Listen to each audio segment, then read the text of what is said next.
నేను వీడియో తీయడం మర్చిపోయాను. సో దాన్ని స్కిప్ చేసేద్దాం. ఈవినింగ్ డిన్నర్ దగ్గరకు వచ్చేసరికి యాజ్ యూజువల్లీ క్యారెట్ కీరా 2 తురుముకున్నాను. దాంట్లో పెప్పర్, కొంచెం సాల్ట్, బ్లాక్ సాల్ట్ వేసుకున్నాను. ఇంకోటి ఏంటంటే చిల్లీ పౌడర్ వేసుకున్నాను. అండ్ చికెన్, ఉడకబెట్టిన చికెన్ కొంచెం ఒక 4 పీసెస్ కూడా తీసుకున్నాను అనమాట.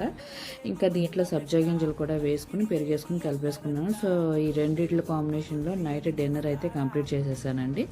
సో ఈరోజు నా డైట్ ప్లాన్ అయితే ఇలా ఉంది. ఈ రోజుకైతే నేను వాటర్ ఎంత కన్జ్యూమ్ చేశానంటే 2.5 లీటర్ వాటర్ అయితే కన్జ్యూమ్ చేశాను. But everyday 3 litres of 3.5 litre complete చేస్తే కనుక వాటర్ ఇంకా మంచి రిజల్ట్ ఉంటుంది. అంతేకాదండి, దీంతో పాటు ఫిజికల్ యాక్టివిటీ కూడా ఉంటే ఇంకా బాగుంటుంది. సో ఇక్కడికైతే ఇదే నా వీడియో అండి.